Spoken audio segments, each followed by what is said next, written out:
శ్రీమద్ వాల్మీకి రామాయణం యుద్ధకాండం 129వ సర్గమునందు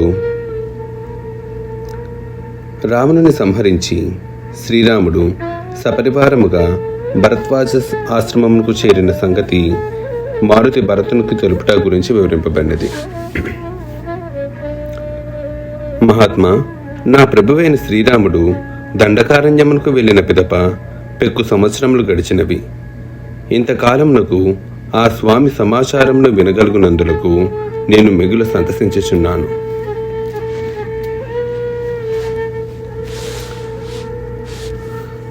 మానవుడు బ్రతికి ఉన్నచో కొన్ని వందల సంవత్సరముల తర్వాతైనను అతనికి సుఖ సంతోషములు లభించి తీరును అనున్నది ఒక జనశ్రుతి. రామచంద్ర ప్రభువు ఆత్మీయులతో క్షేమంగా వచ్చుచున్నాడు అను శుభవార్తను విన్న నా విషయమున ఆ జనశ్రుతి వాస్తవముగా కనబడుచున్నది. శ్రీరామునకు వానరులకు సమాగమము ఎట్లు జరిగినది, ఏ ప్రదేశమున ఏర్పడినది, దానికి కారణమేమి మొదలగు విషయములన్నింటినీ తెలుపగలవు అని భరతుడు మారుతుని అడిగెను.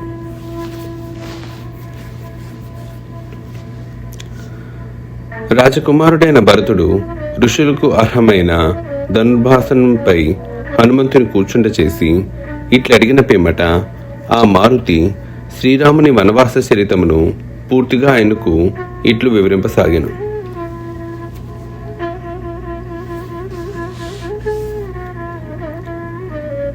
భరత మహాబాహు, మీ తల్లి కైకేయి పొందిన వరముల ఫలితముగా శ్రీరాముడు లక్ష్మణ సమేతుడై వనమునకు చేరుట, పుత్ర వియోగముచే దశరథ మహారాజు అసువులను కోల్పోవుట, రాజగృహము నుండి దూతల ద్వారా నీవు రప్పింపబడుట, అయోధ్యకు చేరిన పిమ్మట నీవు రాజ్యాధికారమును స్వీకరించుటకు విముఖుడు అగుట, నీకు రాజ్యపాలనా సామర్థ్యము ఉన్నప్పటికీ జ్యేష్ఠానుక్రమమును పాటించుచు సత్పురుషుల ధర్మ మార్గమును అనుసరించి నీవు చిత్రకూట పర్వతమునకు వెళ్ళి రాజ్యాధికారమును స్వీకరింపుము అని శత్రు సంహారదక్షుడైన శ్రీరాముని కోరుట, ఆయన్ను అయోధ్యకు ఆహ్వానించుట, పితృవాక్య పరిపాలనమునందు దృఢనిశ్చయుడై ఉన్న ఆ రఘురాముడు రాజ్యాధికారమును స్వీకరించుటకు సమ్మతింపకుండుట, ఆ స్వామి పాదుకులను స్థిరమున దాల్చి నీవు అయోధ్యకు మరలి వచ్చుట మొదలగు విషయములన్నీను నీవు ఎరుగుదునివే కదా. నీవు మరలి వచ్చిన పిదప జరిగిన వృత్తాంతమును వివరించేదను ఆలకింపుము.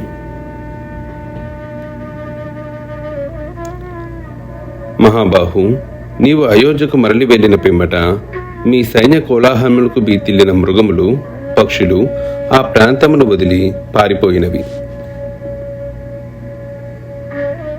అప్పుడు శూన్యమైన ఆ చిత్రకూట పర్వతమును వీడి శ్రీరాముడు దండకారణ్యమును ప్రవేశించెను. అప్పుడు ఆ వనములోని వృక్షములు ఏనుగులచే చిందరవందరయ్యై ఉన్నవి.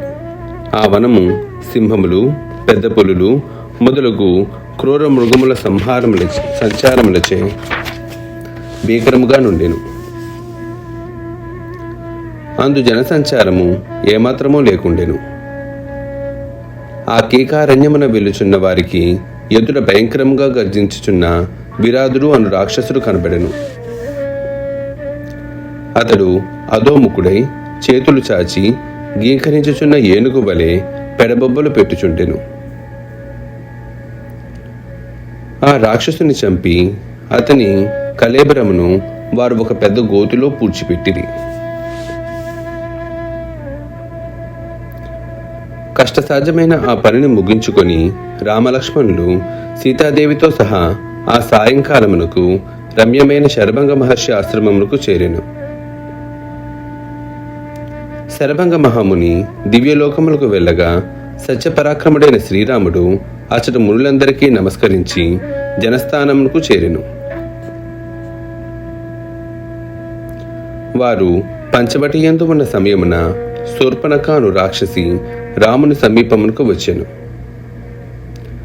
ఆ రాక్షసి వెకిలి చేష్టలు చేయగా శ్రీరాముని ఆదేశంపై మహాబలశాలి అయిన లక్ష్మణస్వామి వెంటనే ఉద్యుక్తుడై తన ఖడ్గముతో ఆమె యొక్క ముక్కు చెవులను ఖండించెను.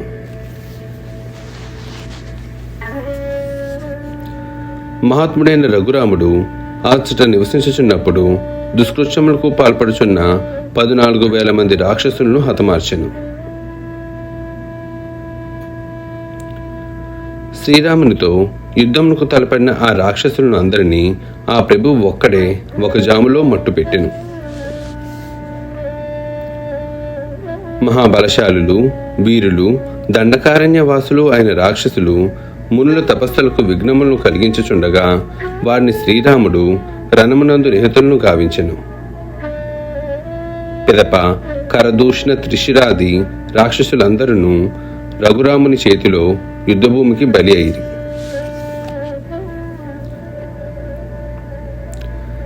ఈ సంఘటనలతో వ్యధ చెంది మూర్ఖురాలైన ఆ శూర్పణఖ రావణునికి మొరపెట్టుకొనెను.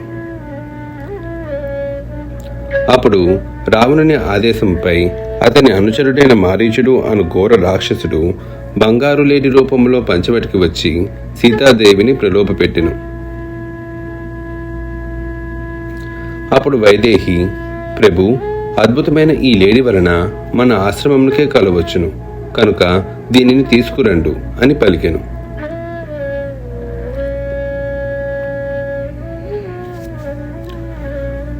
అంతటి రఘురాముడు ధనుర్ధారి అయి పరిగెత్తుచున్న ఆ హరిణమును వెంటాడెను. పిమ్మట వంకరలు లేని సూటిగానున్న రాముని బాణమునకు ఆ మృగము అసువులను కోల్పోయెను. రఘువరుడు మృగమును వెంటాడుచూ పోవుచున్నప్పుడు ఆయన సమాచారమునకై లక్ష్మణుడు వర్ణశాలను వీడి వెళ్ళెను. అంతటి రావణుడు అదను చూచి ఆ ఆశ్రమమున ప్రవేశించి ఆకాశమునందు అంగారక గ్రహము రోహిణి వలె బలవంతంగా సీతాదేవిని అపహరించెను. ఆమెను రక్షించుటకై వచ్చిన జటాయువు అను గృధరాజును గాయపరిచి రావణుడు సీతాదేవిని తీసుకొని త్వరగా లంకకు బయలుదేరెను.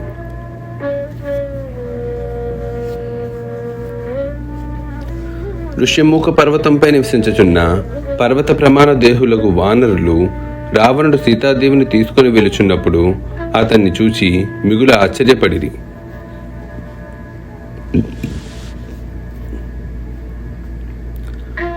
లోకకంటకుడైన రావణుడు సీతాదేవిని తీసుకొని లంకలో ప్రవేశించెను. అనంతరము ఆ రాక్షసరాజు సీతాసాధ్విని బంగారు పూత గల ఒక భవనమున ఉంచి ఆమెతో అనునయ వచనములను పలికెను. అశోకవనంలోనున్న వైదేహి అతని మాటలను సరుకుకొనక ఆ రాక్షసరాజును గడ్డిపరకగా భావించి అతని వచనములను తృణీకరించెను.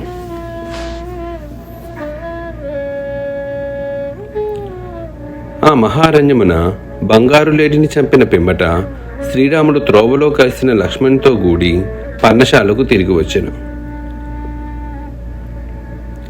అతడ సీతాదేవి కనబడకపోవుటచే లక్ష్మణ్తో గూడి రఘురాముడు ఆమెకే వెతుకుచు గోదావరి తీరమున బాగుగా పుష్పించిన వనముల యందు తిరగసాగెను. సీతాన్వేషణలో ముందునకు సాగిన రాముడు మార్గమధ్యమున గాయపడి ఉన్న జటాయువును చూచి మిక్కిలి వ్యధ చెందెను.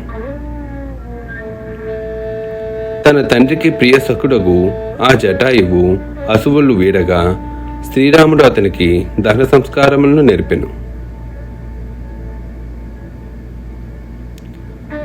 ఆ మహా అటవీ యందు సీతాదేవిని వెతుకుచు దారిలో వారు కబంధుడు అను రాక్షసుని కలుసుకొనిరి. సత్యపరాక్రముడైన రాముడు కబంధునకు శాప విముక్తిని కలిగించి అతని సూచన మేరకు ఋష్యముఖ పర్వతమునకు చేరి సుగ్రీవుని కలుసుకొనెను. తమ సమాగమనకు ముందుగానే వారు మానసికముగా పరస్పరము సఖ్యభావమును పొందియుండిరి.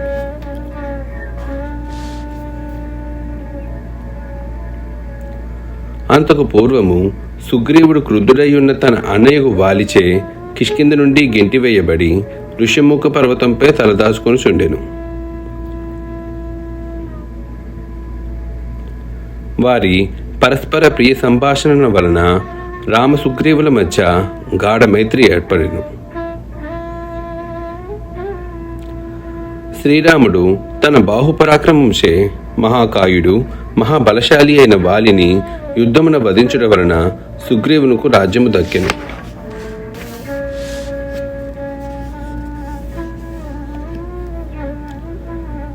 కిష్కింద రాజ్యమునకు పట్టాభిషక్తుడైన సుగ్రీవుడు తన సమస్త వానరులతో కూడి రాజకుమారి అయిన సీతాదేవిని అన్వేషించుటకై శ్రీరాముని ముందు ప్రతిజ్ఞ చేసెను.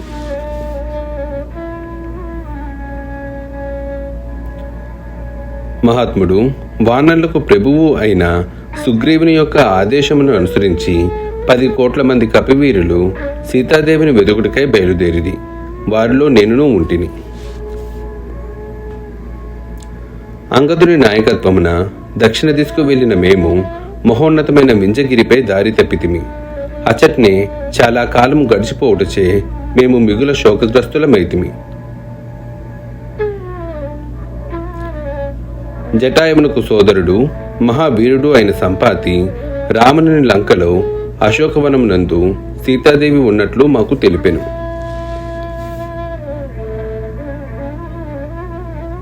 అప్పుడు వానరరాజైన సుగ్రీవుడిచ్చిన గడువు ముగిసి విలంబమైనందులకు చింతాక్రాంతులై ఉన్న మా వానర సోదరులకు ఊరట గూర్చుచు నా బలపరాక్రమముల ప్రభావమున నేను 100 యోజనముల నిడివిగల సముద్రమును లంఘించి తిని. పిదప లంకలో అశోకవనం నందు ఒంటరిగానున్న సీతాదేవిని చూచితిని. అప్పుడు ఆ సాధ్వి ధూళిసరితయ్యై మాసిన పట్టు వస్త్రమును ధరించి దృఢమైన పాతివ్రత్య దీక్షతో విచారగ్రస్తురాలై ఉండెను.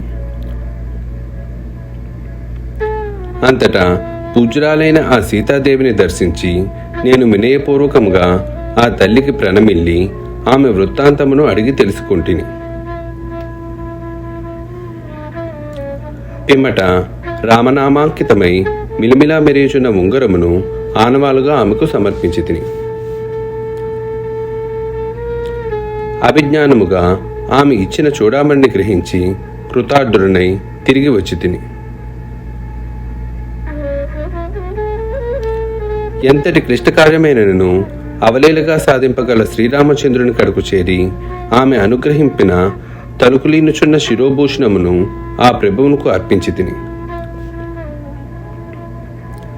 చరమదశకు చేరిన రోగి అమృతమును త్రాగి మరలా జవసత్వములను పొందినట్లు సీతాదేవి యొక్క ఎడబాటు కారణముగా నిరాశకులోనైన శ్రీరాముడు సీతాదేవి క్షేమవార్తను వినగానే త్వరలోనే ఆమెను పొందవచ్చును అను ఆశ ఆయనలో చిగురించెను.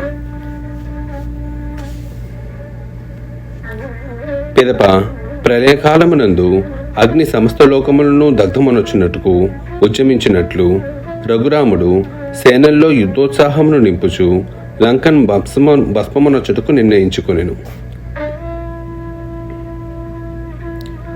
అనంతరము ఆ ప్రభువు అనుచరులతో సముద్ర తీరంకు చేరి నలుని ద్వారా సాగరంపై సేతువును నిర్మింపచేసెను. ఆ సేతువు మీదుగా వానరసేన సముద్రమును దాటెను. పిదప జరిగిన ఘోర సమరమునందు నీలుడు ప్రహస్తుని, లక్ష్మణుడు రావణుని సుతుడైన ఇంద్రజిత్తును రూపుమాపిరి. శ్రీరామచంద్ర ప్రభువు స్వయంగా కుంభకర్ణుని, రావణుని నిహతులను గావించెను. అనంతరము రావణునకు తమ్ముడైన విభీషణ్ణి లంకారాజ్యమునకు పట్టాభిషక్తుని చేసెను. యుద్ధానంతరము రఘువీరునకు ఇంద్ర, అగ్ని, యమ, వర్ణులు, పరమశివుడు, బ్రహ్మదేవుడు ప్రత్యక్షమైరి. పిమ్మట దశరథ మహారాజు దర్శనం కూడా ఆయనకు లభించెను.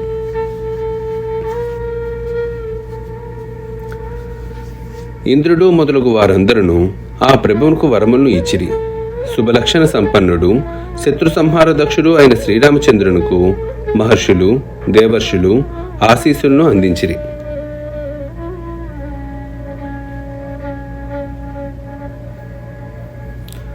అట్లు వరములను పొందిన ఆ రామచంద్ర ప్రభువు సీతాలక్ష్మణులతో వానరులతో విభీషణ్తో గూడి పుష్పక విమానంపై కిష్కిందా నగరంకు చేరెను.